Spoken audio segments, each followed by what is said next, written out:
All right, and we're live.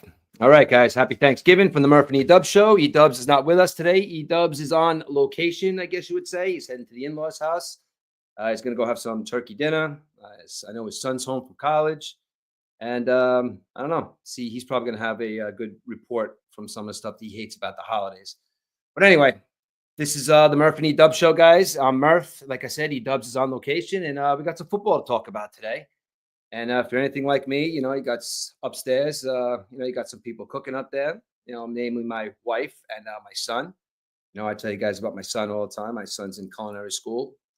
He goes to BOCES for culinary, and he was accepted into the Culinary Institute of America, which he will be starting next year as an early admit.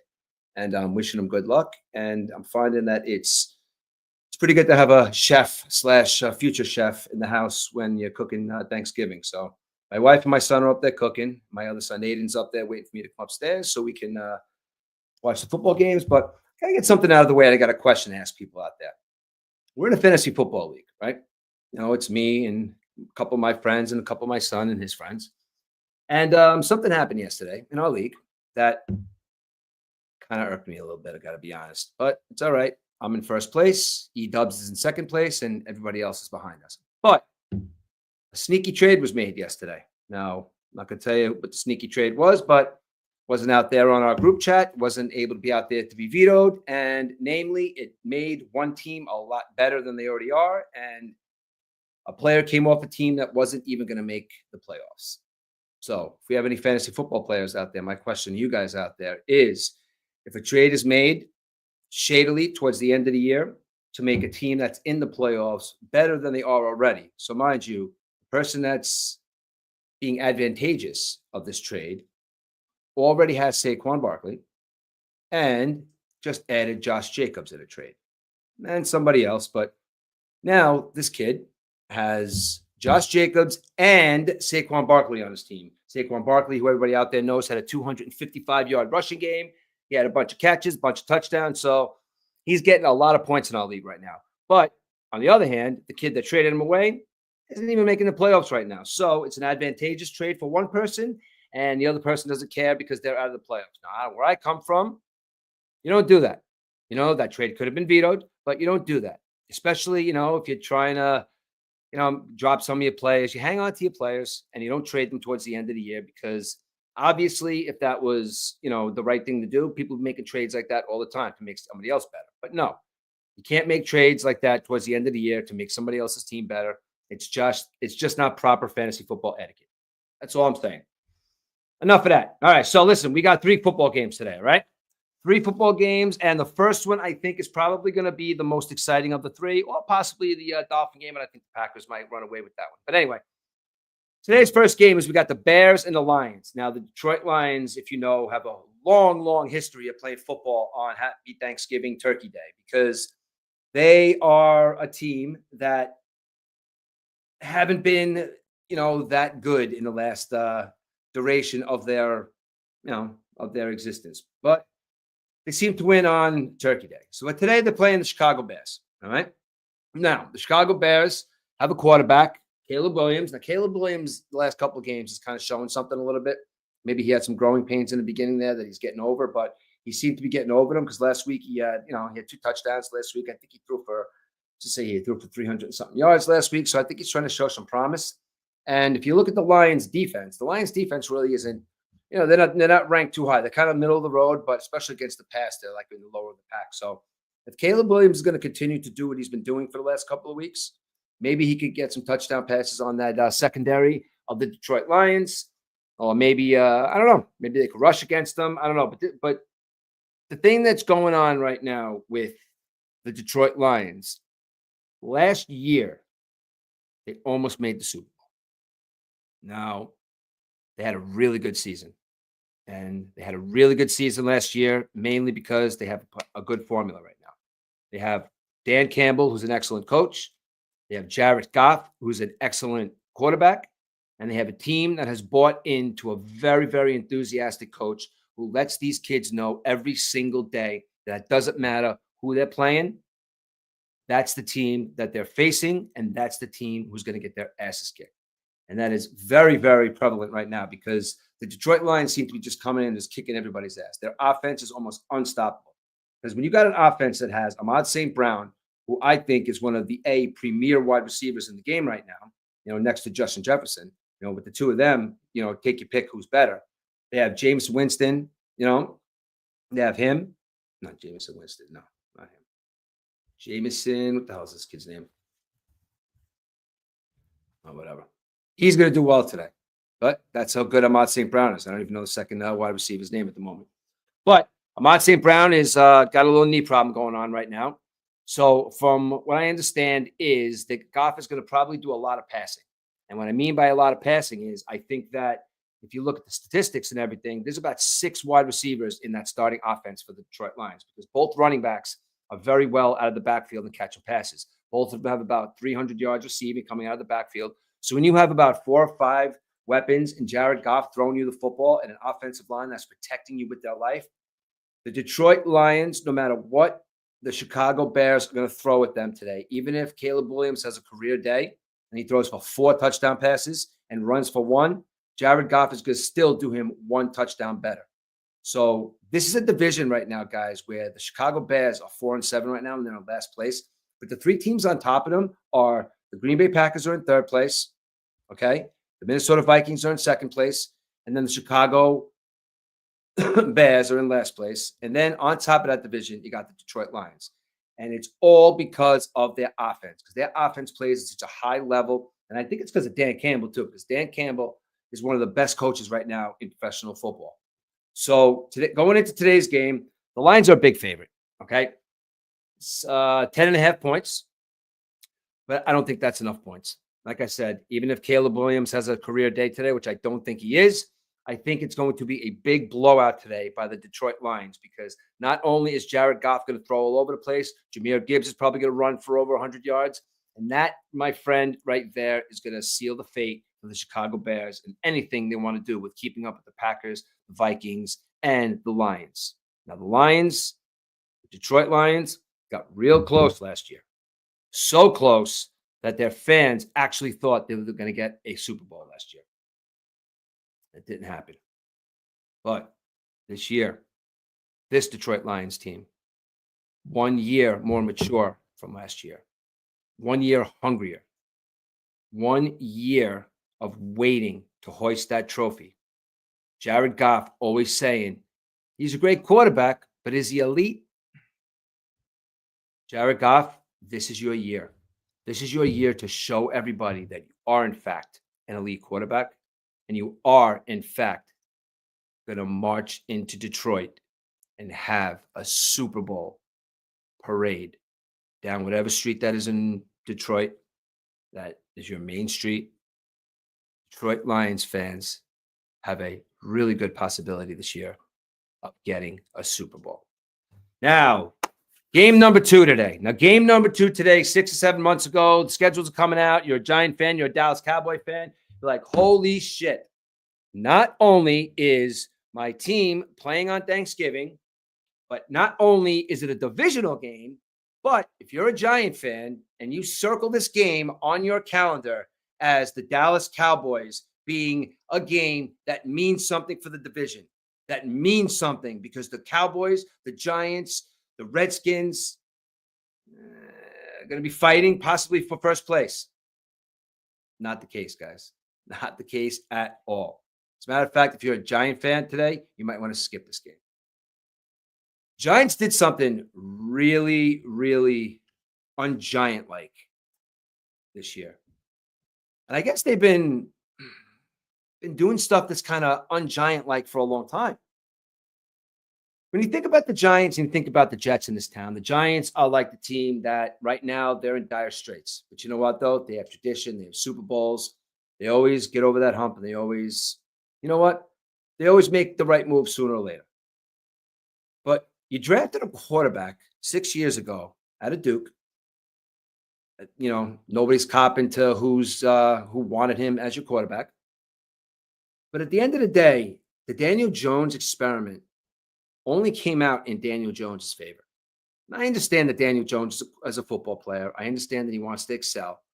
But at the end of the day, He made almost $100 million. The Giants made a decision to pay a quarterback that they drafted in the first round 6 years ago instead of giving what quite possibly, I hate to break this to you, Giant fans, there's a good possibility that Saquon Barkley is going to win the MVP this year.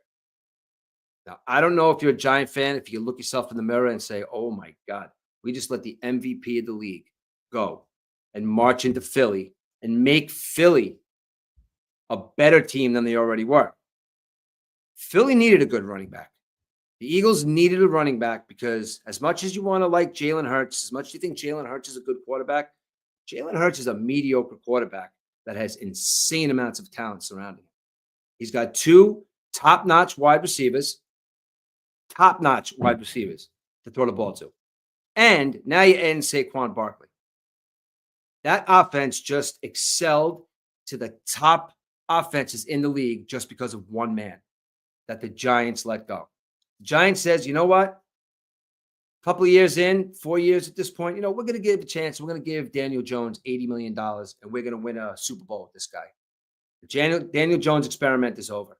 And I hate to break it to you, Giant fans. I know Tommy DeVito is a great story. Tommy DeVito is probably an awesome dude to go to a bar and hang out with and play some pool or get drunk and do some shots.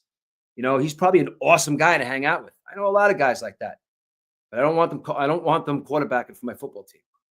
Now, the Giants right now, what I just said, are a team of history. They're a team that the Giants are going to bounce back. Drew Lock is your quarterback right now. Drew Lock, at best, is a second-string quarterback on a bad team. I don't know who's better. Is Tommy DeVito better than Drew Lock? I don't know at this point. But the Giants are they're in a pickle right now. I hate to say it like that, but they are in a pickle. They need to do something with this franchise fast. They have a guy.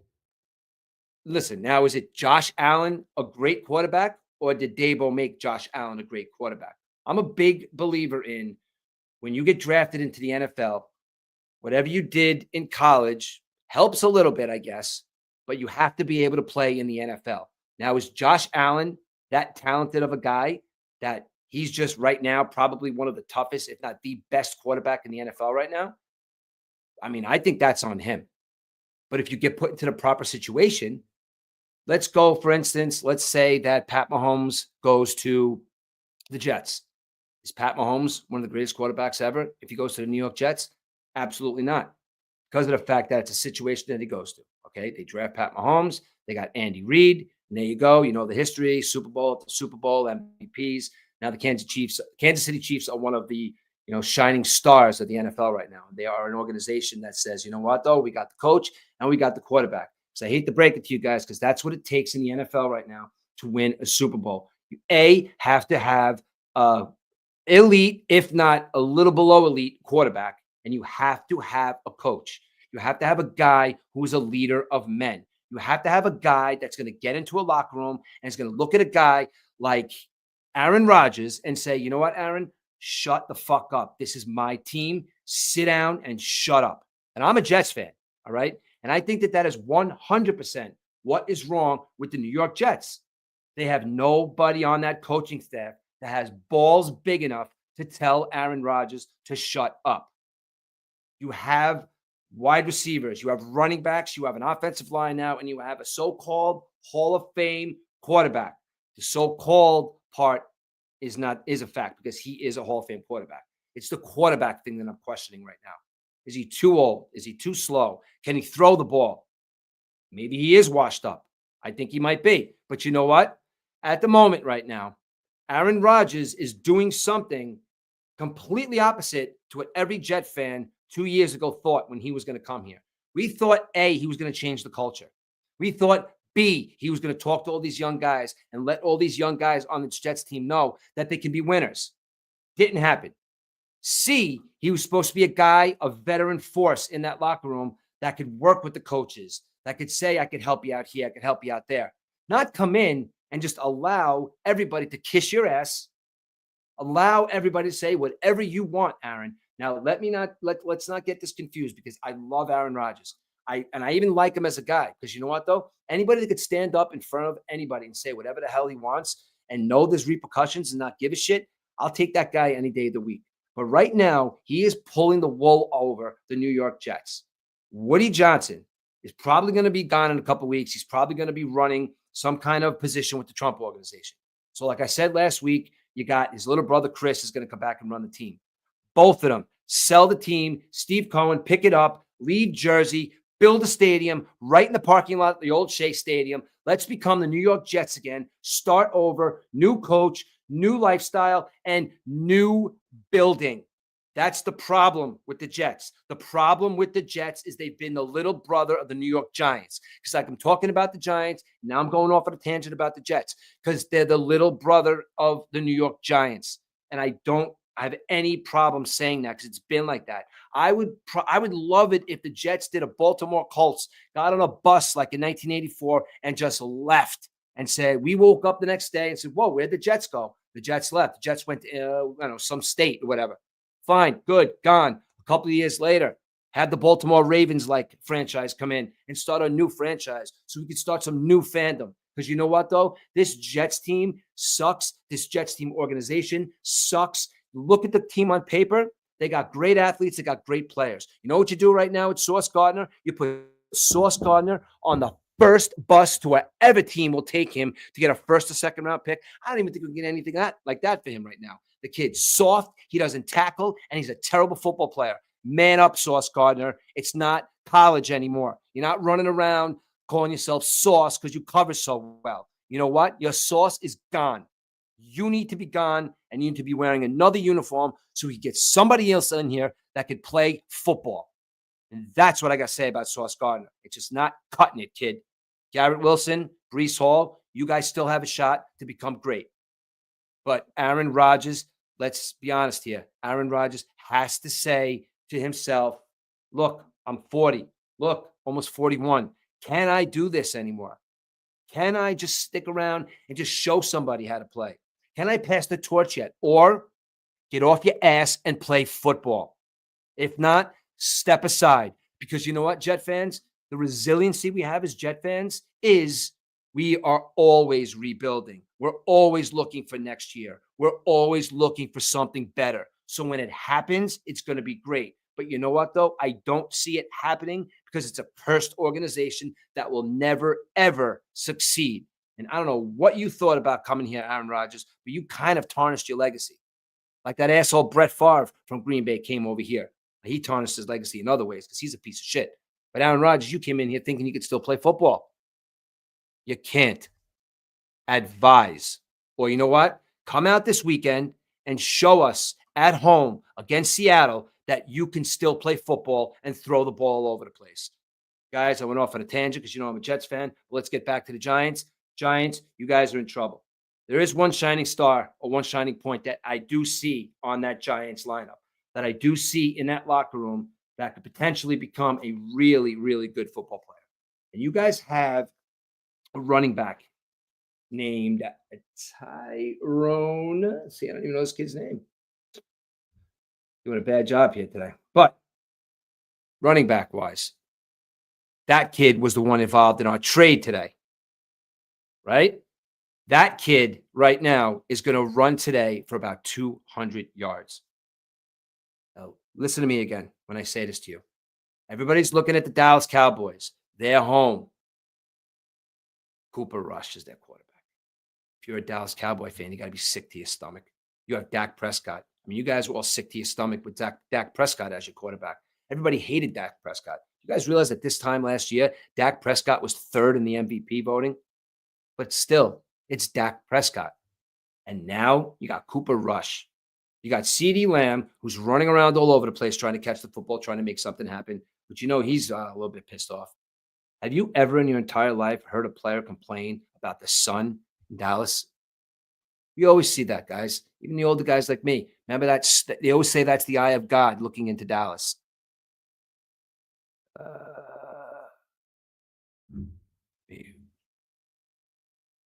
I don't know. It just popped up here. It says my live feed has been stopped for Guys better not be saying some crazy stuff. That's a crazy call. But anyway, where was I? The live feed got stopped there for a second. All right, kids, going violate. Stop. If anybody's staying out there, stop the violations. I don't know what you guys are saying out there, but anyway, Dak Prescott. That's a good quarterback, guys. Okay. Dak's a quarterback. Dak might be a quarterback who he's just a little shy, maybe. Maybe he doesn't want to be the man. Maybe he doesn't want to tell these guys to shut up and follow me because I guess physically talented, he's talented. But you know what, though? He's injured now. He's out for the season. So today, Giant fans and Cowboy fans, you get Drew Lock versus Cooper Rush. Watch the running back for the Giants. I know I went off on a tangent, but watch the running back for the Giants today. That kid's going to run for 200 yards today. That's what he's going to do. And that's the only hope I see of the New York Giants coming out there with a victory because Drew Lock, yeah, you're an NFL quarterback, but you know what, Drew Lock? I don't know what you're going to do with this offense because there's nothing really going except for the running back. And Malik Neighbors, I can get into you for 1 second, okay? It's all good. But you know what, though? As a lot of these other guys that shut the hell up, they put their heads down and they go to work. That's a line of my business, man. Like I said, I work union construction. If you're an apprentice and you come in here talking shit, put your head down. Shut up and go to work. Malik Neighbors, yeah, the Giants are a train wreck right now. Yeah, they can't even get out of their own way. You know what? I don't know what's going on. But you know what, though? At the end of the day, you are a really, really good wide receiver. Just this year, shut up and go to work. Everybody knows that the offense is in shambles. I guess Slayton made a comment too. You say what you want, but Malik Neighbors, you need to grow up a little bit and say in your own head, look, I know our offense is in shambles, but you know what, though? I'm just going to keep my mouth shut and I'm going to get my catches. Get a little experience, find out what's going on, become a real man, and then start complaining. Next year, maybe. This year, shut the fuck up. So my prediction for today's game, unless the running back for the Giants goes all over the place and runs about 200 yards, the Giants are losing this football game big time because Cooper Rush is going to come out on Thanksgiving in Dallas and throw for 300 yards. I'm just kidding. He's not going to do that. This is going to be a boring football game, guys. That's the time you should be eating turkey when the Dallas and the Giant game is on because that's the boring game of the day. Peek in on it, but I'd rather listen to grandma's stories or your uncle tell you something that you've told you 1,000 times, chase your little nieces and nephews around. That's the time to do it because this is going to be a boring football game, state of Texas and the state of New York. Big game, NFC East matchup, loser game. Eat dinner during the Dallas and Giants game. Tonight, we have the third place Green Bay Packers. That's right, you heard me. Third place at 8-3, Green Bay Packers. That division right there, ladies and gentlemen, is pumping out 3 football teams that are kicking everybody's ass, and they're splitting with each other. What's going to happen? Like I said to you before, Detroit is going to come out on top, but the Packers definitely have something going on right there. Besides Derrick Henry and Saquon Barkley, I'll go back to Saquon Barkley, and now Josh Jacobs are on Dylan's fantasy football team. Anyway, I digress. Josh Jacobs, 3 touchdowns last week. Jordan Love, you're all right. You could throw. You threw 18 touchdowns this year. You got 11 interceptions. You got hurt a little bit. Maybe a little, maybe a little cautious, maybe. I don't know. Trying to throw the football around, throwing it to the wrong team. But you know what, though? As long as Josh Jacobs is there right now, that's a pretty good spot to go when you really don't have any confidence in throwing the ball, which is what it looks like sometimes with Jordan Love and his interceptions. He doesn't have any confidence. Now you got Josh Jacobs there. Josh Jacobs is going to take a lot of carries today. Josh Jacobs might score 2 touchdowns today. Miami's got an okay defense. No, but I think they're not going to be able to control Josh Jacobs. And to you, who's got Josh Jacobs on his team right now, you're probably going to get 3 touchdowns on top of whatever Saquon Barkley does. So there, I said it again, and I'll say it for the rest of the season. Cheater. You're a cheater. Well, back to the Green Bay Packers. The Green Bay Packers are playing the Miami Dolphins today. Now, the Miami Dolphins in the beginning of the season looked like a team who couldn't get out of their own way. The Miami Dolphins are a team that has a coach who doesn't say much. He's very sarcastic. He wears silly glasses. He dresses in sweatpants and cool tracksuits. You know, he looks like he maybe should be living in Park Slope, Brooklyn. You know, he's kind of a hipster. You know, he kind of, you know, messing with the fans a little bit. But you know what? He needed Tua, man. Now I feel bad for this kid Tua. When I say I feel bad for him, the only reason I feel bad for him is, look, he makes a lot of money, plays football, it's his dream. But he is one more shot away from complete and utter brain damage. Football is a tough sport. You play it. Somebody tells you to play it. You make money doing it. It's the only thing you know. You love, love, love, love, love. That's fine. You're just taking a shot with your own body, and you're making a lot of money doing it. And Tua is a phenomenal quarterback. Tua is the reason why the Miami Dolphins are slowly stretching these wins out. 3 games in a row. Really good stats. This year, missed a bunch of games, got 1,800 yards passing, 4 interceptions, and 13 touchdowns. Okay? Tyreek Hill and Waddle Doodle over there, you know, when he's in town, when he's behind, when he's under center, those guys have big games. Now, everybody out there thinks Tyreek Hill is one of the best football players in the game of football right now. Just show me that he's not. And I know he puts up the big numbers, and I know he's really fast, and I know we all know about Tyreek Hill. But you know what, though? At the end of the day, Tyreek Hill still needs somebody to throw him the football. Still needs him to throw the football. Now, in the beginning of the season, all right, you know, he had an okay. He's got 500 yards receiving right now. So he obviously needs somebody to throw him the football. So without Tua, the Miami Dolphins are going nowhere.